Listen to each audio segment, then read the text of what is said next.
It's exactly 1 p.m. East African time. Thank you indeed so much for joining us. This is the great KBC and this is KBC Lunchtime News. Thank you so much for keeping tuned. A lot is in store. Another IEBC commissioner has resigned. That's just one of the news that we have lined up here for you. Remember, we keep this interactive. We are live from the broadcasting house here in the county of Nairobi. We are also live on our social media platform. Kindly do engage. My name is Bentroy Njue. Byron Abuli will be our sign language interpreter for this live newscast. We kick off our news from the Technical University right here in Nairobi, where President William Ruto has officially launched the Block I and T and officially opened the Block S just to underscore some of the tuition methods or just to fortify the education sector and especially at the Technical University. Well, a lot was discussed where he did pledge that he will work with them to ensure that we improve our digital space in the country. Let's hear what the head of state had to say.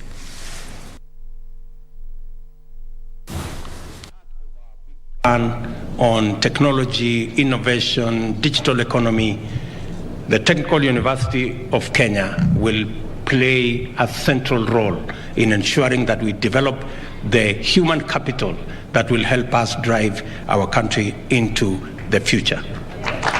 Let me also say, it is my commitment that our human resource is the biggest asset that we have.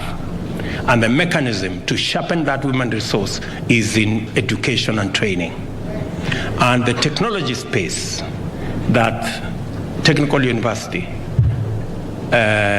is present is the biggest ever space that we need, not just for building our capacity, human capital capacity in Kenya, but making sure that we have excess capacity that we can export and be able to drive our economy using our human capital. I am looking forward to working with the universities that we have and our TVET institutions so that we can increase our revenues from the diaspora. We are currently collecting maybe receiving about 400 billion Kenya shillings. I expect that in the next 3 to 5 years, we should be receiving 1 trillion shillings from the diaspora, from resources that will come from our human capital that we have trained in Kenya working globally.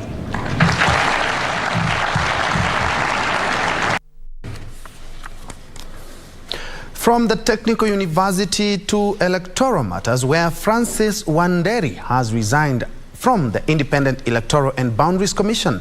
Wanderi becomes the third commissioner to call it quits at the electoral body just months after falling out with IEBC chairman Wafula Chebukati. His departure comes just hours before a tribunal formed to investigate him and 3 other commissioners convenes a status conference.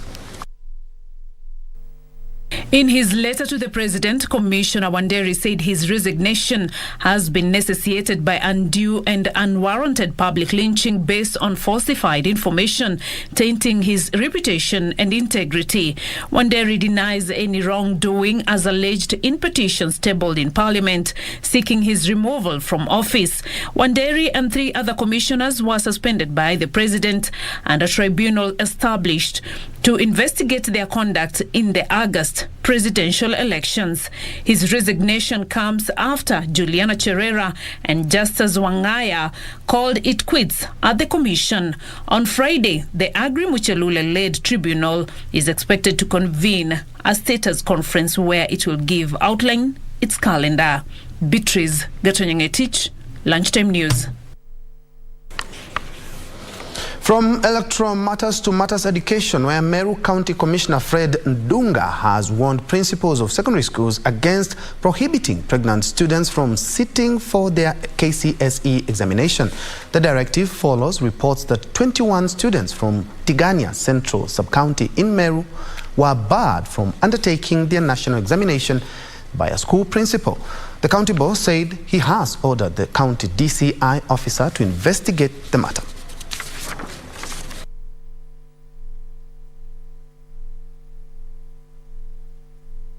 kila center manager atakayezuia mtahiniwa yeyote kufanya mtihani akamatwe mara moja, aende andikishe statement na afunguliwe mashtaka. Hakuna sababu yoyote ya kumzuia mtahiniwa ambaye alijisajili kwa kufanya mtihani eti asifanye huo mtihani. You can do that at your own peril. Nitahakikisha umekamatwa na umewekwa ndani. And still on matters education, residents of Nambale, Busia County have been urged to embrace technical and vocational training centers to help tackle the issue of unemployment in the region. Speaking during the graduation ceremony of theology students at Kileo International Bible Institute, education experts said it is unfortunate that a large number of youth are suffering due to joblessness, and yet the solution is within their reach.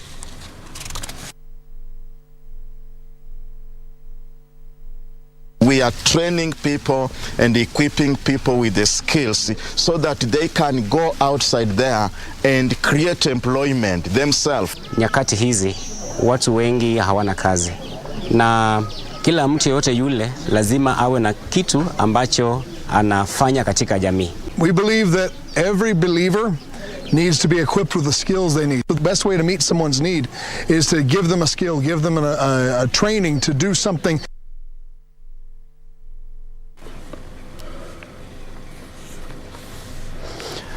And for this next story, still it's matters education, but we now cross over to Mombasa. KEPSHA annual conference that has been taking place since Monday.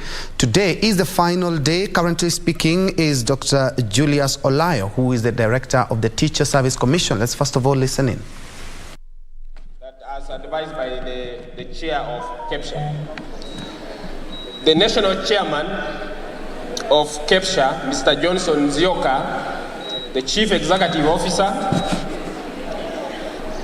of KEWOTA, the members of KEPSHA Governing Council, the senior government officials present here, the members of the Ministry of Education, officers who are present, the union officials who are present here, distinguished head teachers, the invited guests, ladies and gentlemen.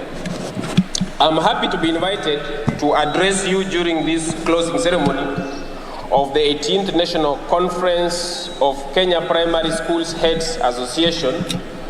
Personally, I'm delighted to meet you once again as the chairman of the Teacher Service Commission. This conference comes at a time when our nation, just like other countries across the world, is recovering her education service from the ravages of the COVID-19 pandemic. It is worth noting that we lost teachers, principals, and secretariat staff to COVID-19 in the course of their work. But against this backdrop, we have triumphed and brought the education sector back to full recovery. As a commission, we will continue supporting you to recover from the impact of the pandemic in order to enable every learner access quality education. It has been a hectic 2 years for learners, teachers, head teachers who are put through condensed school terms to recover time lost when schools closed for nearly one year in 2020 due to COVID-19 pandemic. I wish to thank all head teachers and teachers of our public learning institutions for their dedication and selflessness in delivering the just concluded KCPE and the Grade 6 Kenya Primary Schools Assessment, KEPSEA examinations. Thank you for this dedication to national duty and being part of the 46,941 center managers, 48,182 supervisors, and 206,548 invigilators who are identified by the Commission to man the historical 3 national examinations this year. You have emerged champions of transformation after you successfully enabled completion of the first cohort of Grade 6 candidates. Regarding the conference theme, This conference comes at a time when the education sector in this country is undergoing fundamental reforms. Your conference team, managing the transition of competence-based curriculum for effective nurturing of each learner's potential, is very apt and captures the critical issues today.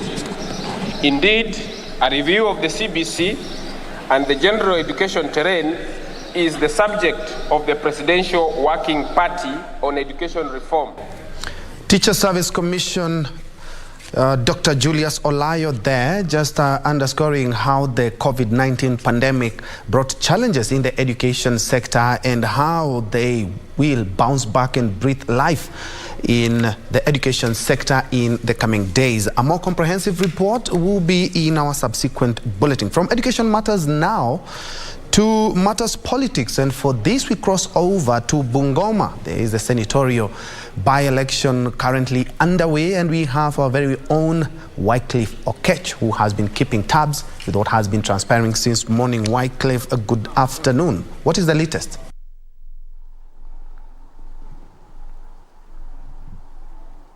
Well, thank you so much, Bentro Njue, back in Nairobi. It is, of course, the 8th day of December 2022. On this day, actually, the Bungoma residents are taking to the poll to elect who is going to be their representative in the Senate for the next 5 years. This exercise actually kicked off at 6, as it is always.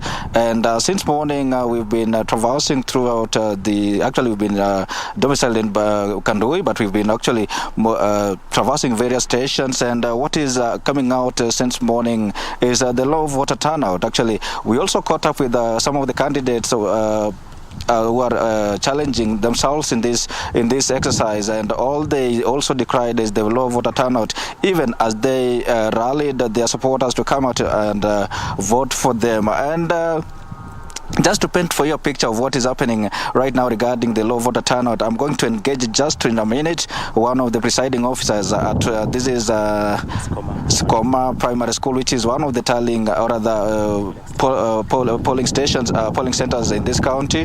And just to engage you very briefly, brother, what is your name and what are you doing here? And I understand that you're doing tabulation regarding voter turnout after every 2 hours. Tell us, the latest, which is one, what was the turnout so far and how many people are registered in your station? I'm Cleophas Makoha Ikumba, presiding officer, Muskoma Primary School. At 9 a.m., we had a voter turnout of 7%. At 11 a.m., we had a voter turnout of 11%. Then at 1, which is 13 hours, we have a voter turnout of 16%. We are doing the elections in Bungoma. People are still coming. We are hoping still there's time, there's room, because we closed the station at 5, but polling stops at the end of the last voter, while after I cast the ballot. So you are very confident, but as the day rolls on, we have about 4 hours until the exercise closes. So you are still confident that people will come out and exercise their right? We are still confident because some people are still at work, others still are doing their business. And there's that assumption that there's still a long queue, but we're encouraging voters to turn up. All right. Thank you. All right. Thank you so much. Yeah, Troy, that is one of the presiding officers of manning this particular exercise. And the low voter turnout it's talking about, actually, they are attributing it to what is even the candidate said is a lack of proper mobilization. You see, this is different from a general election. This is just only a by-election, which is the senatorial for the senatorial seat. Normally, when it is a general election, it means the MCA will mobilize their supporters, all the other seats will mobilize their supporters. But this is only senatorial. That probably they're saying there was not enough mobilization, and that is one of the contributors. Okay, that is one of the contributors to the low voter turnout. One more thing that they say they are attributing the turnout to is they say remember the by-elections that were taking place in Kakamega and also in Mombasa for the governor's seat. There was a declaration of the public holiday to enable voters to come out and partake in that exercise, but that is not the case here in Bungoma. Before we came here, we were in town around that is Bungoma town and also in Kandui Township, and I talked to guys there as to why they haven't turned up and vote. They are saying that one thing is that they were alleging that some of the leaders they elect into office do not really perform or rather fulfill the promises they promised during campaigns, and that is actually one of feigning their hopes, and that is one of the things contributing to them not voting. But nonetheless, the voter turnout in as much as it is low right now, it is 16%. But then the like you heard from the PO saying that they are confident that as the day rolls on with the less than 4 hours to go, they will get or many people will come out to exercise their vote. And as you can see behind me, there's just only one vote since we came here. One voters showing up here, and they are coming at an interval of about 5 minutes or even 10. Yeah, but the officials here are confident that with the remaining 4 hours until 5, the voters will still come and exercise or rather partake in that exercise. Well, Ben, we will continue monitoring the situation as it is and update our viewers as this exercise rolls on. Back to you, Ben. Thank you so much, Wycliffe Okech. They are keeping a keen eye on the senatorial by-election in Bungoma. One of the things that has come out of that report is that there is quite a low voter turnout, but no incidents whatsoever. But we are hoping that by the end of the day, voters will have turned up so as to exercise their democratic right. And from Bungoma, we cross over all the way to Qatar. World Cup, Eco KBC. Now, we've separated the boys from the men, and our very own Daniel Home, I can see you. Kindly, what is the latest as we wait for the quarterfinals? We have Croatia versus Brazil and Netherlands versus Argentina tomorrow. At the Qatar National Convention Center here in Doha, which is the main media center for the FIFA World Cup Qatar 2022. It's the day before we get into the quarterfinals. 4 press conferences lined up for you, but I'll just be telling you about that. Remember the round of 16. Portugal made history with the largest winning margin at the round of 16. The last time we had 7 goals was in 2018, France and Argentina. France winning 4-3. That was 7 goals. But it is the winning margin that really counts, a 5-goal difference. The previous one at the round of 16 was way back in 1986 when Belgium lost 5-1 to France, and that was in the round, rather to Spain in the round of 16. And guess what? Portugal 6-1 winners in their encounter against Korea Republic. So that was, part of the drama and the confusion around the resignation of Paulo Bento as the coach of the Korea Republic team. So tomorrow, Croatia against Brazil, 6 p.m. at the Education City Stadium. The Netherlands against Argentina, and this is at 10 p.m. This is the highlight match for the Kenya Broadcasting Corporation. It will be live from 10 p.m. We also have got Morocco playing against Portugal at the Al Thumana Stadium. It's going to be live on KBC Channel 1 on Saturday at 6 p.m. and later England against France at the Al Bayt. Well, some of the stories that we've got to bring in to you, and this is mainly to do with some of the disciplinary things. And we start with the Croatia Football Association. They've been fined 50,000 Swiss francs. That's about 6 million bob after their fans used inappropriate language, and that was in the match against Canada on the 27th of November. Croatia won 4-1, but it's come at a loss to them of 50,000 Swiss francs, call it 6 million.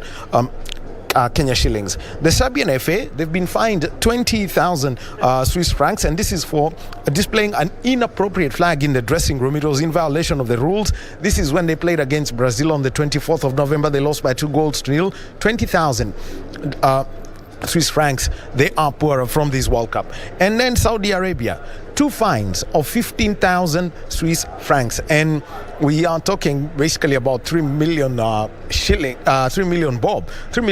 in that case. And what's the story about this? This is because they had 6 bookings in their matches against Argentina and Mexico. Anytime a team gets 3 bookings, and this is at the FIFA World Cup level, 3 bookings come with a fine. And that's the whole story of the Saudi Arabian FA. 6 bookings really costing them the amount of money. After starting on a high with that famous win against Argentina, well, that's how their tournament ends. A whole slew of activities today, 4 press conferences back to back. Brazil and Croatia are going to be holding their press conferences. That's from around 1:30 p.m. Those are 2 back-to-back press conferences, and that means 1:30 to talk about 2:30, 3:30 we're going to have the Netherlands, and 4:30 is going to be Argentina. So back-to-back press conferences all before they play the matches tomorrow. And then on the next day, Morocco, Portugal, England and France will all be holding their press conferences. So it's a whole slew of activities mixed together with what we may consider, what has turned out to be a World Cup full of surprises as every team moves on and keeps coaching. So look out for that. We'll be keeping you updated on all the developments, what the coaches are saying, and most importantly, the reactions of the players, plus the most important person the sport is made for, the fun. We shall be interacting with a lot of the fans in the coming days at the quarterfinals. The camaraderie and all the singing and all the fun and all the banter is going to be taking place. So look out for all our updates over the next 3 days. My name is Daniel Wahome, and remember, World Cup iko KBC na KBC iko Qatar. Back to you, Ben Troenjoy, a broadcasting house. Thank you, Daniel Wahome. Seems to be quite enjoying yourself, but surprises, as you have said, is that teams have been fined by FIFA just because of non-compliance of the set rules. Remember, World Cup iko KBC, we are now in the quarterfinals, 8 teams left. As he has said, we have 4 press conferences tomorrow and on Saturday, and after that, tomorrow we have 2 matches in the offing. And don't forget, World Cup iko KBC. For all the latest, the goals, and even the sights and the sounds, tune in. Well, from Qatar, we now cross over to county number 14, where parents in Embu County have been urged to watch over their children during the long December holiday. This follows increase in HIV and AIDS infection, gender-based violence, teen pregnancies, and early marriages. Embu North Deputy County Commissioner William Owino warned that the government was on the watch and will deal with those who abdicate their parental duties. Sentiments echoed by Embu County Director of Sports and Youth, Rehana Ibrahim, who advised teens to speak out whenever they are confronted with problems.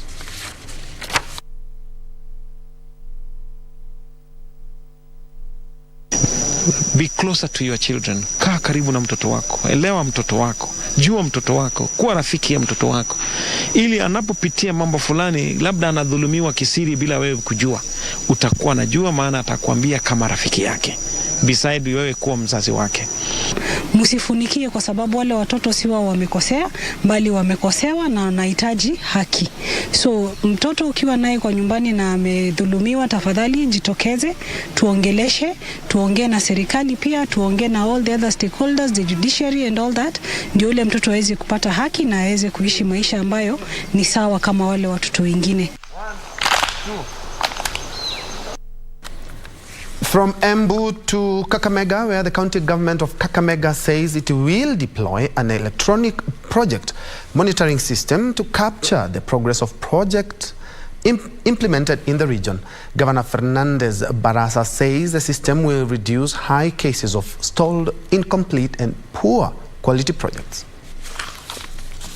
Governor Fernandez Barasa says the county government will adopt a value-for-money approach in the implementation of county projects, as well as strengthen the contract management system to avoid corruption. My government will also deploy an electronic project monitoring system which will capture progress in project implementation, and this will reduce the high incidence of stalled and/or incomplete or poor quality projects.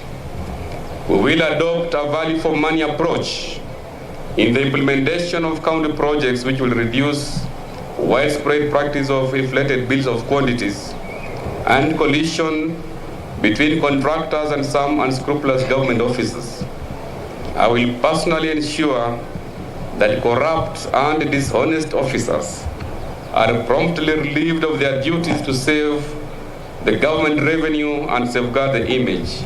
Speaking after witnessing the swearing-in of County Executive Committee members and chief officers at the Buhungu Stadium, the governor directed the appointed officers to strictly adhere to the principle of good governance. I will not hesitate to dismiss any person found culpable of corrupt practices, and we shall further institute criminal and or civil proceedings against such persons. To this end, you must adhere to the principles of good governance as enshrined in our Constitution, the Public Officers Ethics Act 2003, the Public Finance Management Act 2012, as well as Leadership and Integrity Act. He lamented against delayed disbursement of funds from the National Treasury, which he said undermines project takeover and completion, and urged national government to expedite the transfer of the county's equitable share without undue delay. 3,000 households at Yumbra village in Semenya, Kisumu County are set to benefit from a 10 million shillings water project courtesy of Rotary International. The project will kick off next week. Rotary International Tarimo Joel noted the initiative was necessitated by a plea of elderly women in the area who are forced to trek for long distances to the only water point that serves several villages. Like 3 years ago when we came here, and very old women could say that they could not walk for the longer kilometers that the water could be found, but we are grateful now that we are kickstarting the project. Kisumu Central Rotary Club Treasurer John Kwaka said they have already engaged a contractor and made a down payment for construction to begin. It has been long overdue, and we had done our part of the contract with the contractor. We did some payments today for the project to start off. Residents of Yobra, led by Jared Apodo, welcomed the project, saying that it will help reduce incidents of waterborne diseases. The project is going to actually improve the lives of so many people here in the village, reducing time used spent in fetching water, maybe reducing waterborne diseases that has been rampant in the area, especially typhoid and others, because we've not been using very clean water. At about 27 minutes past the hour, we are due for a fast break, but allow me to salute Asige Moses. You say you're tuned in from Mbita, Homa Bay. Ichara the Innocent, you say mku quarterfinals mnaleta. Yes, quarterfinals tunaleta.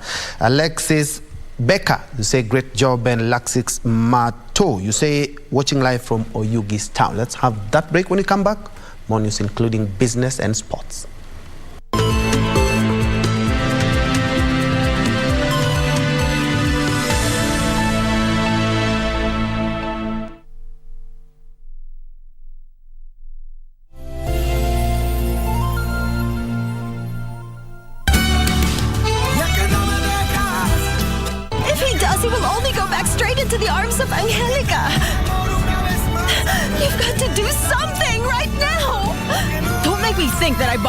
That you don't love me the way that I love you. You're way too stressful, Aunt. I don't like that at all. Are you sure that's the reason? Oh, there is no way that you will abort a grandchild of Gonzalo Morat. I don't want to raise it by myself. This should serve as a lesson for you not to mess with me and try to stop being a fake hero and a nosy debt freak. I'd rather not waste my time on you anymore. Play with your new girlfriends and don't call me again. Carolina's mother knows absolutely every bit of detail that's happening in my life. It's only you who could have told her about that. Shut up!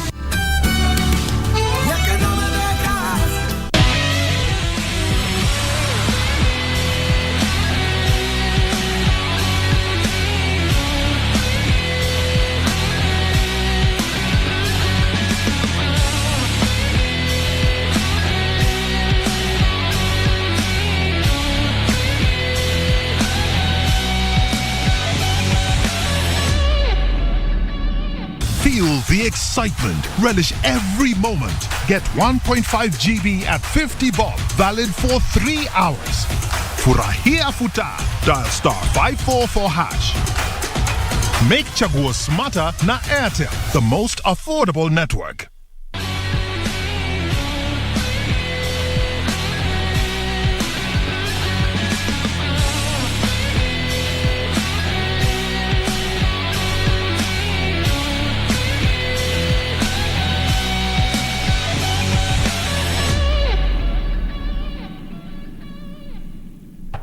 Make transactions anywhere in the world with the NCBA Visa card and stand a chance to win big.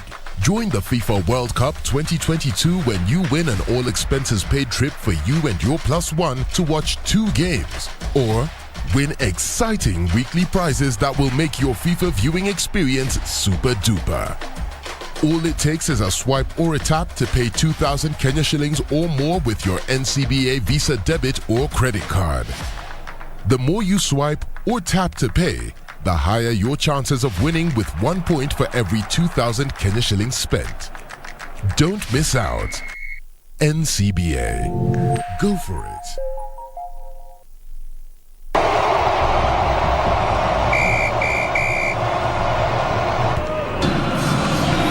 Defender just going a little bit too heavy. You can see him stomping onto the top of Hakimi's boots. There it is again. The pain when those studs stomp onto the top of your foot is usually immense. The yellow card. Johnny has it on the left side. Is marked by 2 pairs of red stockings. He will be dispossessed. Well, Daddy playing very clever. He looked up and he didn't see any blue shirt in the box. And answer me the last time. The side of the prayers should be the person who's answering the prayers listen to. Both sides are praying. This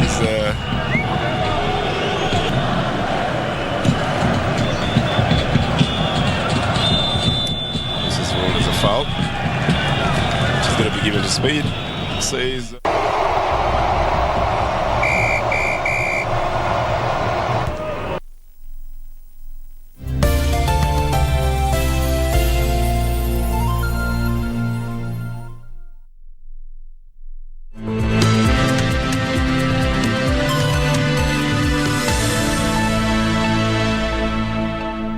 Welcome back and thanks for keeping it Channel 1.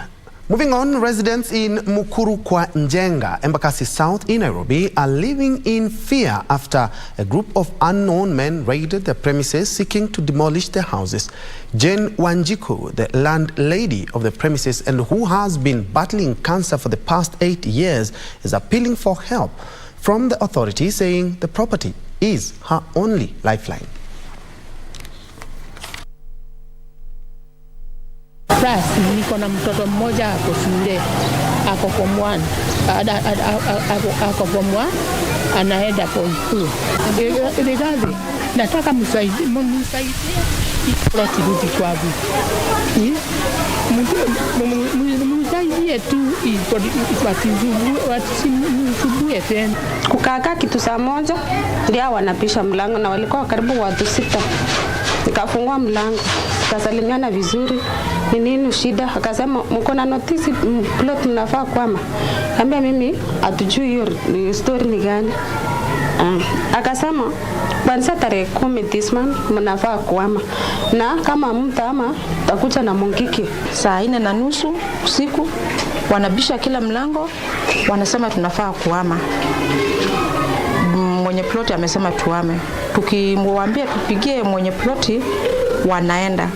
Wanasema next wakikuja wanang'oa gate na madirisha na milango, na wao huwa wanakuja na vijana ambao sio watu wazuri. Sasa tunashindwa tutafanyaje? Tunaomba serikali iingilie kwa jambo hili, manake hata ukiangalia mama mwenye hili ploti ni mama ameadhirika, ni mgonjwa.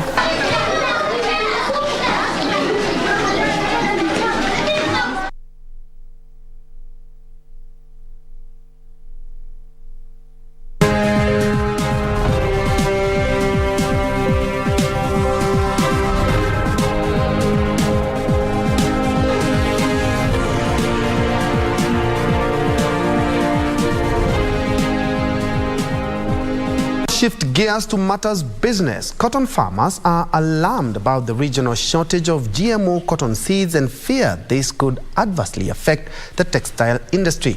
The Society for Biotech Farmers of Kenya Chair Daniel Mugo says most ginneries are operating below capacity, with some forced to close down due to insufficient cotton seeds that is affecting the production despite farmers' willingness to grow the high-yielding GMO cotton. Out of 22 cotton ginneries across the country, only 5 are currently functional due to insufficient cotton lint for processing. GMO cotton farmers say some regions across the country do not have access to the BT cotton seed variety, which is of superior quality and is pest resistant, and as such cotton farmers are now turning to other alternative crops. Before, cotton subsector was the second employer from the civil service. And we had 22 journalists. Currently, there are less than 5 journalists. Others were closed down because of lack of seed cotton or raw materials. So that we can sustainably address raw production challenges with our staple crop. Farmers are seeking assurances from the government on the steady supply of GMO cotton seeds in the wake of the High Court ruling about importation and use of GMOs in Kenya, which is negatively affecting seed supply. A well-tended BT cotton is about 3 times more productive than the conventional varieties. Growing this cotton has significantly reduced the use of pesticides by about 3 times, thus reducing the cost of production. The production of genetically modified crops is cheap than the conventional crop, and it is not all that costly. Farmers note that the problems may be stemming from poor farmer engagement in policy-making avenues and now want the Ministry of Agriculture to provide an avenue for biotech farmer representation in the leadership of the proposed Fiber Crops Authority. In addition, the farmers have highlighted the need to revamp extension services to reach more farmers on the best agronomist practices for optimum harvest to reduce the number of farmers exiting the cotton farming scene. To have a slot in the Fiber Crop Authority for the farmers' representation in the Board of Authority in Republic of Kenya. Ibak Said for Lunchtime News. Elsewhere, exporters will be required to fill phytosanitary certification online as the Kenya Plant Health Inspectorate Services automates its service to rein in on forgery on export documents. KEFI's Managing Director Theophilus Modoi says Kenya is seeking to drastically reduce interceptions due to lack of documentations that currently average 54 interceptions yearly. The automation is also expected to reduce the number of checks and charges that Kenyan consignments are subjected to in the international market.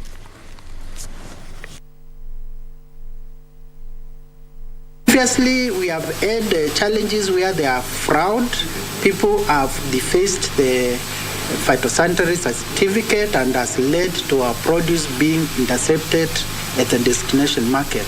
And this is the reason why we came up with this innovation to be able to address that challenge. Where we have targeting 99% compliance, where we are going to eradicate the issue of non-compliance due to forgeries and loss of documentation. Many ambitions of increasing your exports. There is a moment where you need this electronic certification to make that happen. I'm talking about costs. Think about the number of inspectors of KFIS. I'm talking about speed. I'm talking about logistics.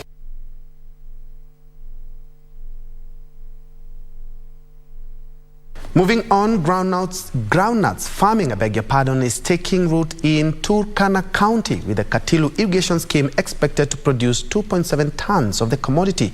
The county is positioning itself as the groundnuts production hub in Kenya, with plans to put up 18,000 hectares under groundnut farming. The projects being undertaken by the National Irrigation Board and Egerton University will see the county sell groundnuts worth 2.5 billion shillings annually by the year 2025. Last year, Turkana County unveiled the Groundnut Production Strategy 2022-2027 with the aim of increasing groundnut production in the arid county. The strategy is hinged on tapping the public-private partnership to put over 18,000 acres under groundnut production.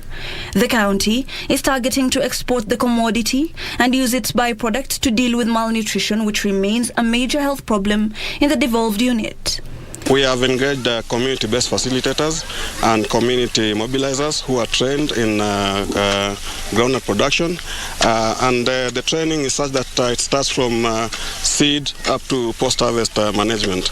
So for the issue I've talked about aflatoxin management and control, the farmers have been trained, the CBS have been trained, the county staff doing extension have also been trained on the same, and we have also gone a step further in providing post-harvest management equipment and materials such as tarpaulins and pallets to enable the storage of these crops without really getting contaminated with aflatoxins. The county has partnered with Food and Agriculture Organization, Egerton University, and the National Irrigation Board to boost productivity, marketing, and accelerate food and nutrition security, employment creation, and improve incomes. Faida hii ya hii njugu, tumeonja pesa yake, tumepata pesa, tumefanyia kazi zetu, hata tumelipa watoto shule, hata tumenunua chakula nyumbani. Sasa hii njugu imetusaidia, hata watoto wetu hawako kwa plan pisa hii, sababu watoto wanakula. Tumeona FAO imekuja kutusaidia, kutuinua juu, ili tufaidike mahali. Kwa tunalima mashamba tu kuweka mahindi, mtama, lakini ilifika mahali haikutusaidia. Ilikuja tu ikawa tu tukipanda haiwezi toa mbegu mzuri ama mavuno mazuri. According to Deborah Akru, one of the beneficiaries, the initiative is a big boost to their income, with a kilo retailing at 72 shillings in the local market. The county is looking for private partners in value addition to produce groundnut cakes, flour, biscuits, among other products. FAO Turkana County Field Support Officer Joseph Okumu has said groundnuts farming has the potential to improve food and nutrition security, besides their ability to tolerate drought, hence making them the best for the area. Currently, we are assisting or complementing the efforts by the government to ensuring our farmers are food and nutritional secure. And we are doing this through irrigated agriculture, where we are channeling our irrigation water from River Turkana to supply over 1,500 acres. Currently, we've had issues of drought and famine in the country, and I'm happy to report that so far we've had a stable river flow because of the Turkana Gorge, which is some distance upstream, and that dam water is helping to regulate our water in the stream. And so far we've, as the chairman has said, we have planted over 500 acres of our crop, and among those crops is the one that we are today seeing it being planted and some which has been harvested, that's the groundnuts. Quite impressive there. In other news, the government should increase investments in income-generating activities and training to diversify skills for agro-pastoral communities to help maximize development.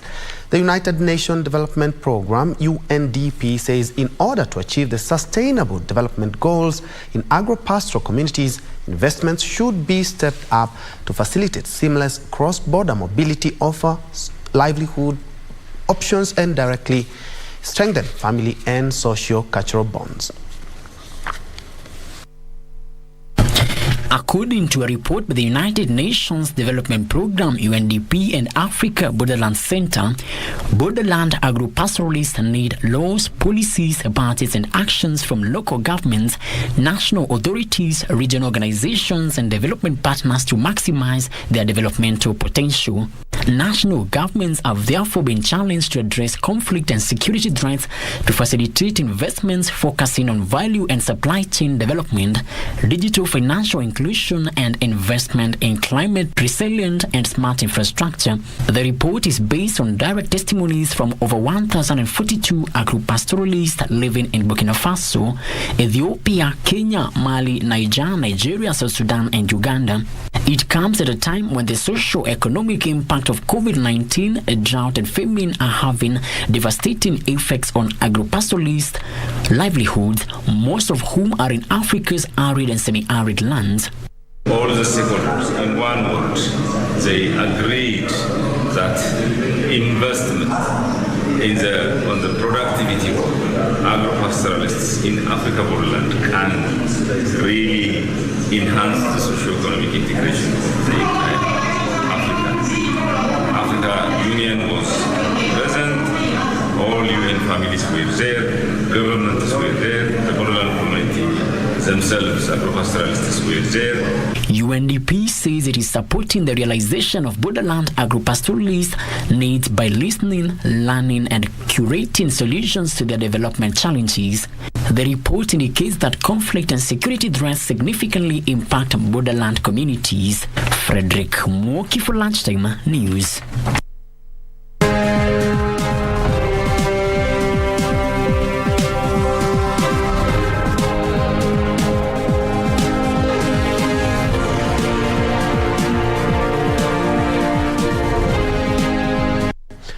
Now, the Ministry of East African Community has today kicked off a 3-day induction seminar for the 5th East African Legislative Assembly, Kenya, members-elect at the Windsor Golf and Country Club. EAC's Principal Secretary Abdi Dubat called on the new member-elect, who are expected to be sworn in on the 19th of December to spearhead the interest of the government of Kenya once they take oath of office and partake in regional integration affairs. The 5th EALA members will take the mantle from where the 4th team left and continue their mission even as they bring in a new plan. Kenya's representatives to the East African Legislative Assembly have been challenged to champion Kenya's strategic interest in Arusha. We have a technical team from the East African Community State Department that is going to give them some technical knowledge. We intend to have a more comprehensive one in January so that we can give them deep technical knowledge on how they can be able to execute the agenda so that the country's interests are represented well in EALA. Principal Secretary in the Ministry of East African Community, Abdi Dubat, says the lawmakers should forge stronger and more structured relations between the Kenyan Parliament and EALA for frequent joint programs and activities. They go there as a unit, they go there as a team, they represent the Republic of Kenya and the interests of that country. So, of course, there are a few things that we in-house will tell them in terms of the agenda that the country wants to execute. Many of those will be, of course, in some of the legislations and some of the bilateral talks that they'll have with their counterparts. By way of seeing this team, I can confirm that this is one of the best teams, possibly from EALA 1, 2, 3, and even possibly than EALA 4. We are one, and we will carry the aspiration of all Kenyans. We'll fly the flag of Kenya very high in the East African Legislative Assembly. The lawmakers are on a 3-day induction exercise before the swearing in on 19th December in Arusha. Isufar reporting for Lunchtime News.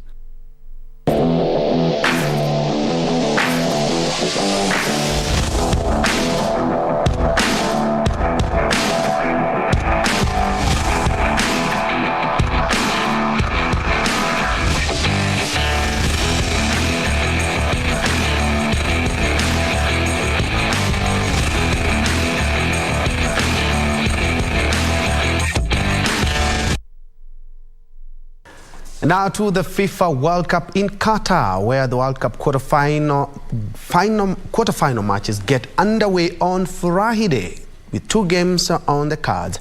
5-time World Cup champions and this year's title favorites Brazil will take on 2018 runners-up Croatia at the Education City Stadium, while Argentina take on the Netherlands.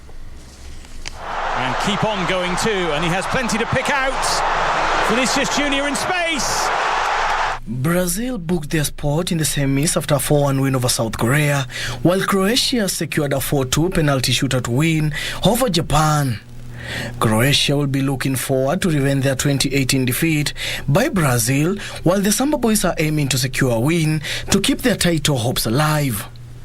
In another match, 2010 FIFA World Cup runners-up Netherlands will be looking forward to secure a win when they take on Argentina. Netherlands have had a smooth run this season, while Argentina are hunting the title after being named favourites alongside Brazil. The 2022 FIFA World Cup matches are live on KBC Channel 1 and all affiliate KBC radio stations.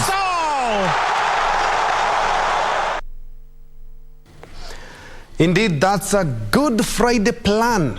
Friday itakuwa na furaha sana, and especially for the sports fan. Keep it KBC Channel 1. And thank you so much for joining us. That's where we put a cap on KBC Lunchtime News this Thursday afternoon. For more news, don't forget to log on to www.kbc.co.ke, and also we have news items on all our social media platforms. My name is Ben Troy Njoe. Byron Abuli has been our sign language interpreter for this live newscast. Do have yourself a blessed afternoon.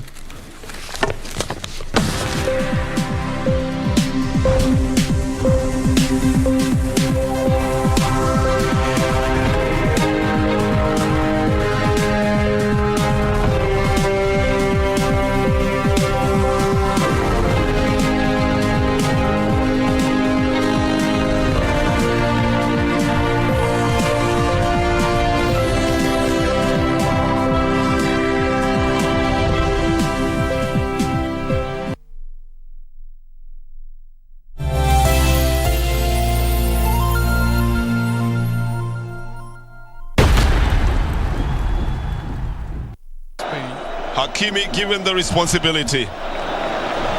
A very seasoned man, has played over 50 caps, 57 to be precise, for Morocco.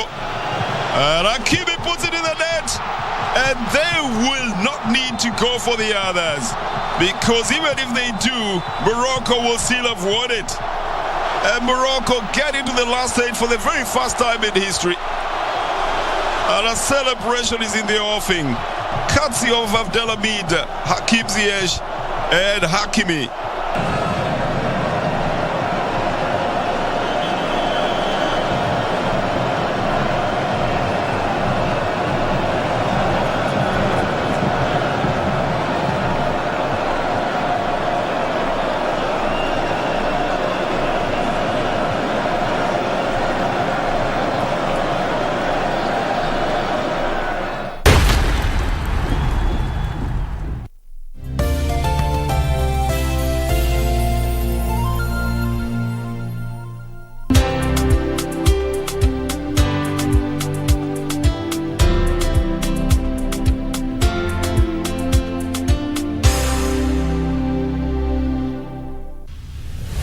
The long-awaited event is finally here. Qatar World Cup 2022, the much awaited. We are set. Catch all the moments as they happen live on KBC Channel 1. We are ready. And we won't disappoint. Don't miss the Qatar 2022 World Cup, which is just a dial away. World Cup, Eco KBC.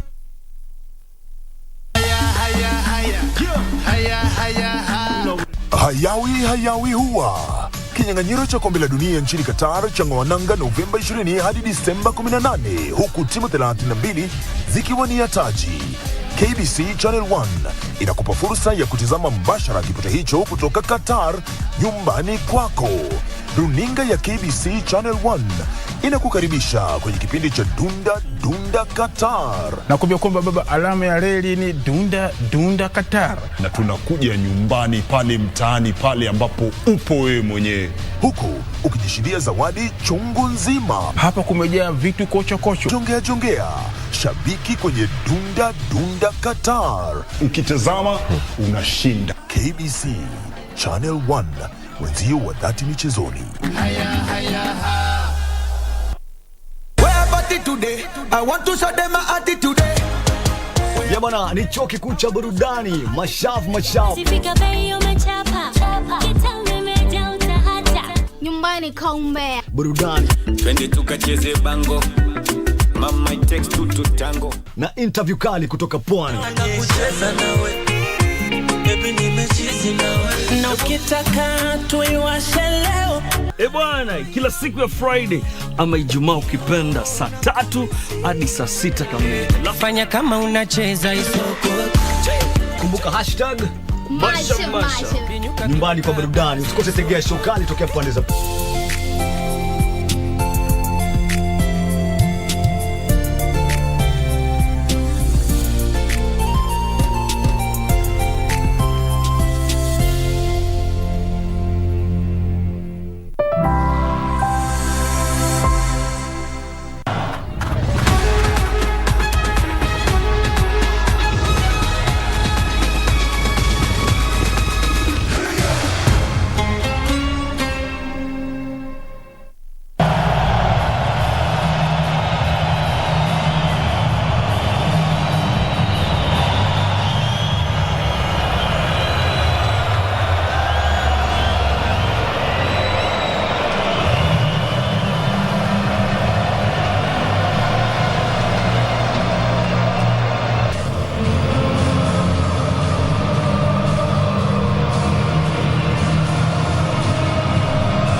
do counter at real speed and in numbers as well when the opportunity arises. The two fullbacks like to get forward for Morocco.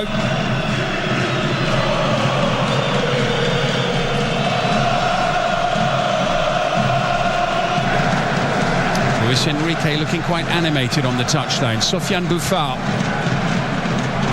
Oh, it's brilliant. Lovely play from Boufal, who sends it into the middle. Ziyech was eyeing that one and planning on teeing it up. It didn't fall right for the number 7. Lovely movement from Boufal. What about this for a bit of skill? Absolutely superb. We've seen some moments of magic from him already in the early stages.